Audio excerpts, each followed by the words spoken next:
स्वागत आहे chapter number 10 Bailpola workbook question आन्सरमध्ये. चला सुरुवात करूया.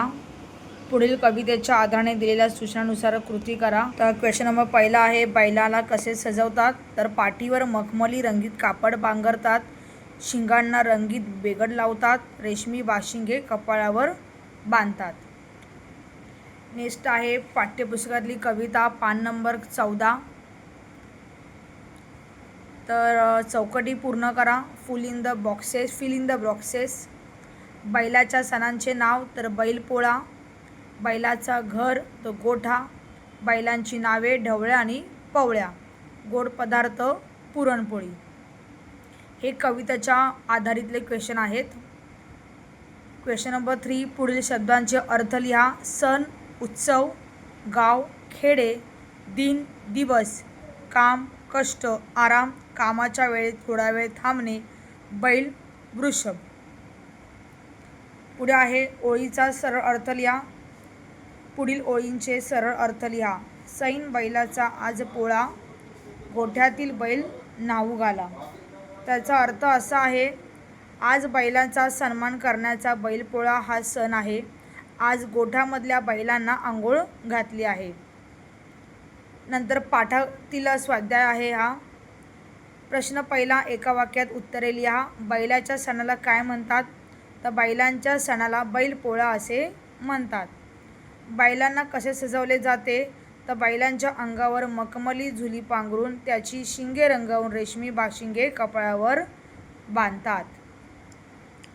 तर चला पुढचं पेज. पुढे आहे क्वेश्चन नंबर 3, बैलांची नावे कोणती आहे? तर ढवळ्या व पवळ्या ही बैलांची नावे आहेत. बैलपोळ्याच्या दिवशी बैलांना काय खाऊ घालतात? तर बैलपोळ्याच्या दिवशी बैलांना पुरणपोळी खायला घालतात. नंतर आहे क्वेश्चन नंबर 2, बैलांना शेतकऱ्यांना मित्र असे का म्हणतात? बैल शेत नांगरतात. तर करेक्ट आन्सर आहे बैल शेतातील पिके खातात. तर रॉंग. बैल शेतकऱ्यांसाठी खूप कष्ट करतात. तर बरोबर. बैल शेतकऱ्यांना त्रास देतात. तर रॉंग. बैल शेतकऱ्यांचा मित्र आहे. करेक्ट.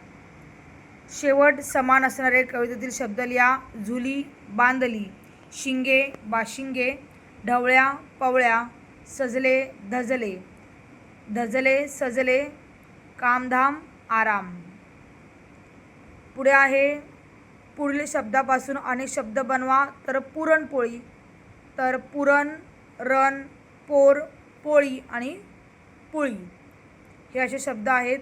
गावभरचा आहे गाव, गार, वर, भव, भर आणि रव. क्वेश्चन नंबर 3 आहे, सजले धजले हा अशा शब्दांना जोडशब्द म्हणतात. कवितेत आलेले पुढील जोडशब्द वाचा, जसेच्या तसे पाहून लिहा. तर पुरणपोळी, भांडीकुंडी, भाजीपाला, केर कचरा, घरोघरी आणि पाऊस पाणी. प्रश्न 4 आहे, बैल गोठ्यात राहतात. तर तसे पुढील प्राणी कोठे राहतात ते लिहा. तर घोडा राहतो तबेला, वाघ गुहा, माकड झाड, हत्ती जंगल, मासा पाणी आणि कासव पाणी आणि जमीन. पुढे आहे गावभर मिरवणे म्हणजे संपूर्ण गावात फिरणे. पुढील शब्दांचा भर हा शब्द जोडा आणि वाक्यात उपयोग करा. तोंडभर, पिशवीभर, हातभर आणि घरभर. वाक्यात उपयोग. तोंडभरचं दिलेलं आहे, बाईंनी मीनाचे तोंडभर कौतुक केले. पिशवीभर, मी पिशवीभर आंबे आणले. हातभर, मी हातभर मेहंदी काढली. घरभर, आईने केलेल्या पुरणपोळीचा वास घरभर पसरला. तोंडी परीक्षा, तुमच्या परिसरात बैलपोळा साजरा करतात का? तर तुम्ही तुमच्या परिसरात करत असेल तर हो असेल या. हो, साजरा करतात. बल या पुल्लिंगाची शब्दाचा स्त्रीलिंग शब्द कोणता? तर बघा पुढे आहे चौकडीमध्ये तुम्हाला लिहायचं आहे. पारिजात, तसं मग गुलछडी, झेंडू, मोगरा, शेवंती, जाई, गुलाब, सदाफुली, अबोली, जुई, चाफा, कमळ आणि जास्वंद. तुमच्या आवडत्या प्राण्यांच्या माहिती 5 वाक्य लिहा. तर तुम्हाला जो प्राणी आवडतो त्यावर तुम्ही 5 वाक्य लिहू शकता. तर हा होता आपला बैलपोळ्या याच्यावरती वर्कबुक क्वेश्चन.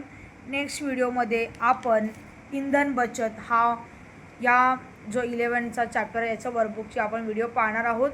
तसेच आमच्या पूर्ण व्हिडिओसाठी चॅनलला सबस्क्राईब करा. तसेच हिंदीच्या वर्कबुकसाठी तुम्ही आमच्या चॅनलला सबस्क्राईब करू शकता. धन्यवाद.